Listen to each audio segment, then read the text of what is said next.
ಗೊತ್ತಿಲ್ವಾ? ಹೇಳ್ಬೇಕಾ?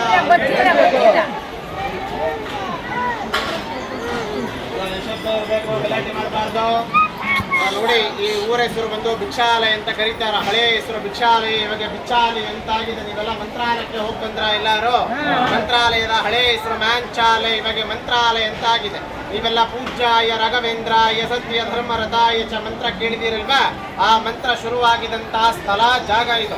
ಆ ಮಂತ್ರ ಬರೆದಿದ್ದು ಮಹಾನುಭಾವರೇ ಅಪ್ಪಣ್ಣಾಚಾರ್ಯವರು. ಅಪ್ಪಣ್ಣಾಚಾರ್ಯವರು ಯಾರು ಅಂದ್ರೆ ರಾಘವೇಂದ್ರ ಸ್ವಾಮಿಗಳವರ ಶಿಷ್ಯರು. ಅವರು ಹುಟ್ಟಿದಂತ ಊರು ಜಾಗ ಇದೇ ಊರಲ್ಲಿ. ರಾಘವೇಂದ್ರ ಸ್ವಾಮಿಗಳವರು ಅವರ ಮಂತ್ರಾಲಯಕ್ಕೆ ಹೋಗಿನ ಮುಂಚೆ ಅಂದ್ರೆ ಅವರ ಬೃಂದಾವನ ಪ್ರವೇಶ ಹಾಕಿನ ಮುಂಚೆ 13 ವರ್ಷ ಕಾಲ 13 ಇಯರ್ಸ್ ರಾಘವೇಂದ್ರ ಸ್ವಾಮಿಗಳವರು ಇದೇ ಊರಲ್ಲಿ ಇದ್ದಿದ್ದು. ಅವರ ಶಿಷ್ಯರ ಅಪ್ಪಣ್ಣಾಚಾರ್ಯ ಅವರ ಜೊತೆಗೆ ಅವರಿಲ್ಲಿ ಇರೋ ಕಾಲದಲ್ಲಿ ನಿಮ್ಗೆ ಎದುರುಗಡೆ ಬೃಂದಾವನ ಕಾಣಿಸ್ತಿದ್ದೇನೆ ಎಲ್ಲರಿಗೂ. ಇದೇ ಸ್ಥಳದಲ್ಲಿ ಸಾಕ್ಷಾತ್ ಶ್ರೀ ರಾಘವೇಂದ್ರ ಸ್ವಾಮಿಗಳವರ ಒಂದಲ್ಲ ಎರಡಲ್ಲ 13 ವರ್ಷ ಕಾಲ ಅಂದ್ರೆ 13 ಇಯರ್ಸ್ ರಾಯರಲ್ಲಿ ಜಪ ತಪ ಅನುಷ್ಠಾನ ಹೋಮ ಮತ್ತೆ ಹವನಗಳ ಮಾಡಿದಂತಹ ಸ್ಥಳ ಇದು. ರಾಘವೇಂದ್ರ ಸ್ವಾಮಿಗಳವರು ಜಪ ಮಾಡ್ತಿರುವಂತಹ ತಪಸ್ಸು ಮಾಡ್ತಿರುವಂತಹ ಕಟ್ಟೆ ಇದು. ಜಪದ ಕಟ್ಟೆ ರಾಯರು ಅಂತ ಕರೆಯೋದು. Place of meditation place. Raghavendra ಸ್ವಾಮಿಗಳವರಿಗೆ ಪ್ರತಿನಿತ್ಯನೂ ಅವರಿಲ್ಲಿ ಊಟ ಮಾಡುವ ಸಮಯದಲ್ಲಿ ಅವರಿಗೆ ತುಂಬಾ ಇಷ್ಟವಾದ ಅವರ ಫೇವರೇಟ್ ಪದಾರ್ಥ ಬಂದು ಕಡಲೆಬೇಳೆ ಚಟ್ಟೆ ಮತ್ತೆ ಮಸ್ತಿ ಕಡುಬು ಅಂತ ಬರ್ತದೆ. ಮಸ್ತಿ ಕಡುಬು ಅಂದ್ರೆ ನೀವು ಮೊನ್ನೆ ಗಣೇಶ ಚತುರ್ಥಿ ಗಣಪತಿ ಹಬ್ಬ ಬಂದಾಗ ದೇವರ ನೈವೇದ್ಯಕ್ಕೆ ಹಬ್ಬದಲ್ಲಿ ಊರಣದ ಕಡುಬು ಅಂತ ಮಾಡ್ತೀರಿ. ಊರಣದ ಕಡುಬು ಅಂದ್ರೆ ನೀವೆಲ್ಲ ಮೋದಕ ಅಂತ ಕರಿತೀರಿ. ಅದು ರಾಯರಿಗೆ ತುಂಬಾ ಫೇವರೇಟ್ ಪದಾರ್ಥ. ರಾಯರ ಊಟ ಮಾಡುವ ಸಮಯದಲ್ಲಿ ಅವರ ಅಪ್ಪಣ್ಣಾಚಾರ್ಯವರು ರಾಯರಿಗೋಸ್ಕರ ಫೇವರ್ ಆಗಿ ಮಾಡಿಕೊಡ್ತಾ ಇದ್ರು. ಇವಾಗೂ ನೀವು ನೋಡ್ಬೋದು 400 ಇಯರ್ಸ್ ಬ್ಯಾಕ್ 400 ವರ್ಷದ ಹಿಂದುಗಡೆ ರಾಘವೇಂದ್ರ ಸ್ವಾಮಿಗಳವರಿಗೆ ಬಳಸ್ತಿರುವಂತಹ ಗ್ರೈಂಡಿಂಗ್ ಸ್ಟೋನ್ ಅಂದ್ರೆ ಒರಳ ಕಲ್ಲು ರುಬ್ಬಗುಂಡು ಇವಾಗೂ ಇದೆ. ಅಲ್ಲಿ ಮೇಲ್ಗಡೆ ಬರ್ತದೆ, ಹೋಗ್ತಾ ನೋಡ್ಕೊಂಡೋಗಿ. ರಾಘವೇಂದ್ರ ಸ್ವಾಮಿಗಳವರ ಶಿಷ್ಯರು ಅಪ್ಪಣ್ಣಾಚಾರ್ಯವರ ಬೃಂದಾವನಲ್ಲ ಇದು. ಅಪ್ಪಣ್ಣಾಚಾರ್ಯವರ ಕಟ್ಟಿದಂತಹ ರಾಘವೇಂದ್ರ ಸ್ವಾಮಿಗಳವರ ಪ್ರಥಮ ಅಂದ್ರೆ ಫಸ್ಟ್ ಏಕಶಿಲಾ ಬೃಂದಾವನ. ಏಕಶಿಲಾ ಅಂದ್ರೆ ಒಂದೇ ಶಿಲೆಯಲ್ಲಿ ಬೃಂದಾವನ ಕಟ್ಟಿದ್ದು. ರಾಘವೇಂದ್ರ ಸ್ವಾಮಿಗಳವರು ಜ್ಯೋತಿ ರೂಪದಿಂದ ದರ್ಶನ ಕೊಟ್ಟಿರುವಂತಹ ಫಸ್ಟ್ ಬೃಂದಾವನ. ಚೆನ್ನಾಗಿ ಗಮನಿಸಿ ನೋಡಿ. ಒಂದೇ ಶಿಲೆ, ಒಂದೇ ಸ್ಟೋನ್, ಒಂದೇ ಕಲ್ಲು ಕಾಣಿಸ್ತದೆ.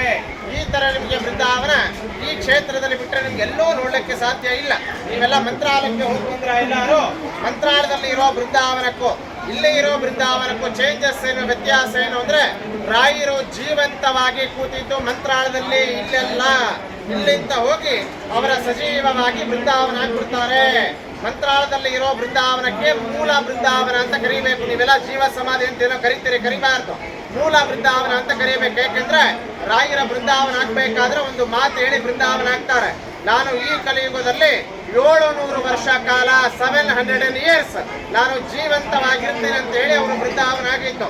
ಮೊನ್ನೆ ರಾಯರ ಆರಾಧನೆ ಆಗತ್ತೆ. ಪ್ರತಿ ವರ್ಷ ಆಗಸ್ಟ್ ತಿಂಗಳಲ್ಲಿ ರಾಯರ ಆರಾಧನೆ ಬರ್ತದೆ. ರಾಯರ ಆರಾಧನೆ ಅಂದ್ರೆ ರಾಯರ ಬೃಂದಾವನ ಪ್ರವೇಶ ಆಗಿದ್ದ ದಿವಸ ಮೊನ್ನೆ ಆಗಸ್ಟ್ ತಿಂಗಳಲ್ಲಿ ಆಗಿದ್ದು. 354 ವರ್ಷ ಆಯ್ತು ರಾಯರ ಬೃಂದಾವನ ಆಗಿ. 354 ಇಯರ್ಸ್ ಆಯ್ತು. ಅವ್ರಿನ್ನ 346 ವರ್ಷ ಸಮಥಿಂಗ್ ಜೀವಂತವಾಗಿರ್ತಾರೆ. ಹಂಗಾಗಿ ಯಾರು ಜೀವ ಸಮಾಧಿ ಅಂತ ಕರಿಬಾರದು, ಬೃಂದಾವನ ಅಂತ ಕರಿಬೇಕು. ಆ ಮೂಲ ಬೃಂದಾವನ ಆದ್ಮೇಲೆ ರಾಘವೇಂದ್ರ ಸ್ವಾಮಿಗಳವರೇ ಹೇಳಿ ಮಾಡಿಸ್ಕೊಂಡಿದಂತಹ ಫಸ್ಟ್ ಏಕಶಿಲಾ ಬೃಂದಾವನ. ಮಂತ್ರಾಲಯದಲ್ಲಿ ಬೃಂದಾವನ ಅಂದ್ರೆ ಇದೇ ಜಾಗದಲ್ಲಿ ಫಸ್ಟ್ ಏಕಶಿಲಾ ಬೃಂದಾವನ ಆಗಿತ್ತು. ನೀವು ಬಂದಿದಂತಹ ಜಾಗ ಮಾಮೂಲಿ ಕ್ಷೇತ್ರ ಅಲ್ಲ, ತುಂಬಾ ಜಾಗೃತವಾದ ಕ್ಷೇತ್ರ. ಇವಾಗೂ ಸಹ ಬೆಳಿಗ್ಗೆ ಮುಂಜಾನೆ 4 ಮತ್ತೆ 4:15 ಸುಮಾರು ರಾಘವೇಂದ್ರ ಸ್ವಾಮಿಗಳವರು ಅಪ್ಪಣ್ಣಾಚಾರ್ಯವರ ಬಂದು ಇವಾಗೂ ಅವರು ಸ್ನಾನ ಮಾಡಿ ಹೋಗ್ತಿರುವಂತಹ ಪ್ರತೀತಿ ಇದೆ. ಕೆಲವೊಮ್ಮೆ ಅವರ ಅಜ್ಜಿಗಳ ಬಿದ್ದಿರುತ್ತವೆ. ಇವಾಗೂ ಕೂಡ ಈಗಾಗಲೇ ಎಷ್ಟೋ ಜನ ನೋಡಿದ್ದಾರೆ. ಮಂತ್ರಾಲಯ ಕ್ಷೇತ್ರ ಇಂದ ಮಧ್ಯರಾತ್ರದಲ್ಲಿ ಒಂದು ಜ್ಯೋತಿ ರೂಪ ಈ ಬಿಚ್ಚಾಲಿ ಕ್ಷೇತ್ರಕ್ಕೆ ಬರ್ತದೆ ಅಂತ ಅಂದ್ರೆ ರಾಘವೇಂದ್ರ ಸ್ವಾಮಿಗಳವರು ಜ್ಯೋತಿ ರೂಪದಲ್ಲಿ ಇವಾಗೂ ಈ ಬಿಚ್ಚಾಲಿ ಕ್ಷೇತ್ರಕ್ಕೆ ಬರ್ತಾರೆ ಅಂತ. ಇವಾಗಿರೋರು ಬಂದು ಅಪ್ಪಣ್ಣಾಚಾರ್ಯವರ ಜನರೇಷನ್ ಇದ್ದಾರೆ ಪೂರ್ವ ಕಾಲದಿಂದಲೂ. ಇವಾಗಿರೋರು ಬಂದು ಅಪ್ಪಣ್ಣಾಚಾರ್ಯವರ 6th ಜನರೇಷನ್ ಅಂತ ಕರೀತೇವೆ. 6th ಅಂದ್ರೆ 6ನೇ ಜನರೇಷನ್ ಅಂತ. ಈ ಮಠ ಎಲ್ಲ ನೋಡ್ಕೊಂಬೋದಿಲ್ಲ ನಾವೇ. ಏನು ವಿಶೇಷ ವೈಶಿಷ್ಟ್ಯ ಏನು ಅಂತಂದ್ರೆ ಇಲ್ಲಿ ಪ್ರತಿನಿತ್ಯನೂ ಬಂದಂತಹ ಭಕ್ತಾದಿಗಳ ಪರವಾಗಿ, ಬಂದಂತಹ ಡಿವೋಟೀಸ್ ಪರವಾಗಿ, ಮಠದ ಅಭಿವೃದ್ಧಿ ಪರವಾಗಿ 1,000 ಅಂತ 2,000, 3,000, 5,000 ಜನಕ್ಕೂ ಮೇಲೇನೋ ನಾವಿಲ್ಲಿ ಪ್ರತಿನಿತ್ಯನೂ ಅನ್ನದಾನ ಸೇವೆ ಅಂತ ಮಾಡಿಸ್ತಾ ಇದ್ದೇವೆ. ಈ ತರ ನಾವು ಮಾಡಿಸ್ತಾ ಇಲ್ಲ, ರಾಯರು ನಿಮ್ಮ ಕೈಲೇ ಮಾಡಿಸ್ಕೊಂತ ಇದ್ದಾರೆ. ಈ ಕ್ಷೇತ್ರದಲ್ಲಿ ಇಷ್ಟೊತ್ತು ನೀವು ಪೇಷನ್ಸ್ ಇಂತ ನಿಂತು ಕೇಳಿದಕ್ಕೋಸ್ಕರ ನಿಮ್ಗೆಲ್ಲ ಧನ್ಯವಾದಗಳು. ಗುಡಿ ಬಗ್ಗೆ ಕಂಪ್ಲೀಟ್ ಕೇಳಿ ಅರ್ಧಂಬರ್ಧ ಹೋಗ್ಬೇಡಿ, ನಿಮ್ಗೋಸ್ಕರ ಹೇಳೋದು. ಗುಡಿ ಬಗ್ಗೆ ಹೇಳಿದ ಮೇಲೆ ಎಲ್ಲರಿಗೂ ರಾಯರ ಮೇಲೆ ಮಂತ್ರ ಮಾಡಿದ್ದು, ಮಂತ್ರ ಅಕ್ಷತೆ ಪ್ರತಿಯೊಬ್ಬರಿಗೆ ಅಕ್ಷತೆ ಕೊಡ್ತಾರೆ. ಆ ಅಕ್ಷತೆ ತಗೊಂಡು ನಿಮ್ಮ ತಲೆ ಮೇಲೆ ಹಾಕೊಂಡ್ರೆ ರಾಯರ ನಿಮ್ಗೆ ಆಶೀರ್ವಾದ ಮಾಡಿದಾಗೆ. ಎಷ್ಟು ದೂರಿಂತರೋ ಬಂದಿರ್ತಾರೆ, ಕಷ್ಟ ಬೈದು ಸುಮ್ಮನೆ ಹೋಗ್ಬೇಡಿ. ಎಲ್ಲರಿಗೂ ಮಂತ್ರಾಕ್ಷತೆ ಕೊಡ್ತಾರೆ, ತಗೊಂಡೋಗಿ. ಈ ಕ್ಷೇತ್ರದಲ್ಲಿ ಈ ವೀಕ್ಲಿ ಒನ್ಸ್ ರಾಯರ ವಾರ ಬರ್ತಲ್ವಾ, ಗುರುವಾರ ಮಾತ್ರ ನಿಮ್ಮ ಕುಟುಂಬದಲ್ಲಿ ತಂದೆಗಾಗ್ಲಿ ತಾಯಿಗಾಗ್ಲಿ ಮಕ್ಕಳಿಗಾಗ್ಲಿ ಆರೋಗ್ಯ ಸಮಸ್ಯೆ ಹೆಲ್ತ್ ಇಶ್ಯೂಸ್ ಇತ್ತು ಅಂದ್ರೆ ರಾಯರು ಇರೋ ಕಾಲದಲ್ಲಿ ಬಂದಿದಂತ ಪೂಜೆ ನಾವು ಮಾಡಿದ್ದಲ್ಲ.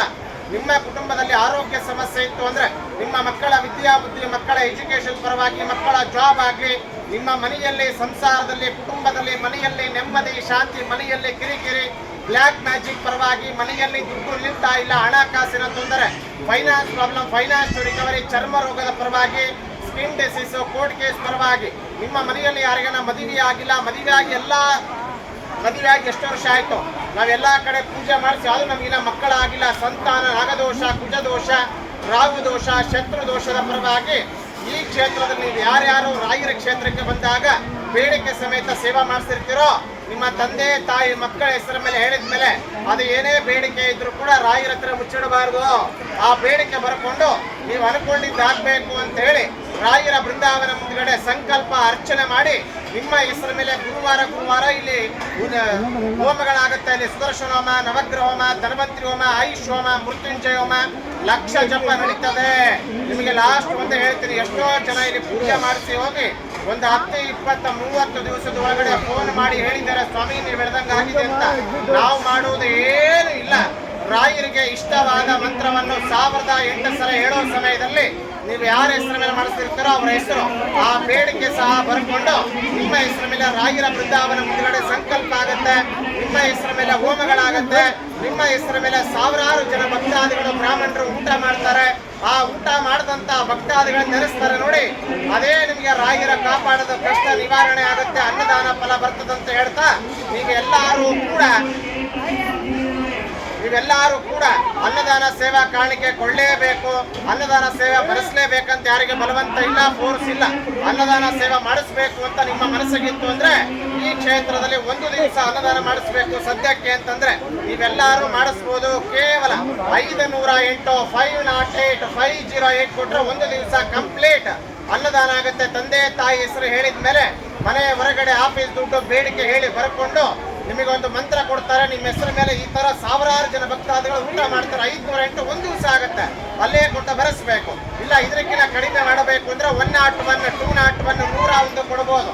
ಅನ್ನದಾನಕ್ಕೆ ಹೋಗಲ್ಲ, ಅಭಿಷೇಕ ಆಗುತ್ತೆ, ಜೇನುತುಪ್ಪ ಅಭಿಷೇಕ, ಇವೆರಡು ಕ್ಯಾಶೇ ಕೊಡಬೇಕು. ಇಲ್ಲ ಒಂದು ತಿಂಗಳು ಮಾಡಿಸ್ಬೇಕು ಅಂದ್ರೆ ನೀವು ಯಾರ್ಯಾರು 1008 1508 ಮಾಡಿಸ್ತಾರೋ ಒಂದು ತಿಂಗಳ ಅನ್ನದಾನ ಆಗಿ ರಾಯರ ಒರಿಜಿನಲ್ ಫೋಟೋ ಕೊಡ್ತಾರೆ. ತಂದೆ ತಾಯಿಯ ಆರೋಗ್ಯಕ್ಕೋಸ್ಕರ, ಮಕ್ಕಳ ವಿದ್ಯಾಬುದ್ಧಿಗೋಸ್ಕರ 12 ಹೋಮ ಆಗುತ್ತೆ. ಫೋನ್ ಪೇ ಜಿಪೇ ಮಾಡಬಹುದು. 1008 ಒಂದು ತಿಂಗಳಾಗುತ್ತೆ. ಒಂದು ಸಲ ಮಾಡಿಸಿ ನೋಡಿ, ನಾನು ಹೇಳಿದ ನಿಮಗೆ ಗೊತ್ತಾಗತ್ತೆ. 2008 2508 ಒಂದು ವರ್ಷ 365 ಡೇಸ್ ಅನ್ನದಾನ ಆಗುತ್ತೆ. ಯಾರಿಗೆ ಮದುವೆ ಆಗಿಲ್ಲ, ಮಕ್ಕಳಾಗಿಲ್ಲ, ಸಂತಾನಕ್ಕೋಸ್ಕರ, ಬ್ಲ್ಯಾಕ್ ಮ್ಯಾಜಿಕ್ಗೋಸ್ಕರ ಮಾಡ್ತಾರೆ. 48 ಹೋಮ ರಾಯರ ಬೃಂದಾವನ ಫೋಟೋ ಕೊಡ್ತಾರೆ. ನಿಮ್ಮ ಮನೆಯಲ್ಲಿ ತುಪ್ಪ ದೀಪ ಹಚ್ಚಿ ಪ್ರಾರ್ಥನೆ ಮಾಡ್ಕೊಳ್ಳಿ ಸಾಕು. 108 ದಿವಸದೊಳಗೆ ಚೇಂಜಸ್ ಆಗುತ್ತೆ, ಸಕ್ಸಸ್ ಆಗುತ್ತೆ. ಇಲ್ಲ ನಾವು ಪರ್ಮನೆಂಟ್ ಆಗಿ ಮಾಡಿಸ್ಬೇಕು ಅಂದ್ರೆ ಪರ್ಸನಲ್ ಮಾಡಿಸ್ತಾರೆ. ಕೇವಲ 5008 ಅಥವಾ 10,008 ಕೊಟ್ಟರೆ ಪರ್ಮನೆಂಟ್ ಲೈಫ್ ಟೈಮ್ ಆಗುತ್ತೆ. ರಾಯರ ಮೇಲೆ ಹಾಕಿದ್ದು ವಸ್ತ್ರ ಫೋಟೋ ಕೊಡ್ತಾರೆ. ದೇವಸ್ಥಾನಕ್ಕೆ ಬಂದವರು ಎಲ್ಲರೂ ನಿಂತಲ್ಲೇ ಒಂದು 2 ನಿಮಿಷ ರಾಯರ ಹತ್ರ ಚೆನ್ನಾಗಿ ಪ್ರಾರ್ಥನೆ ಮಾಡಿಕೊಂಡು ಅವಸರ ಮಾಡ್ಕೊಂಡು ಹೋಗ್ಬೇಡಿ. ಇಲ್ಲ ಒಬ್ಬರೊಬ್ಬರು ಬನ್ನಿ.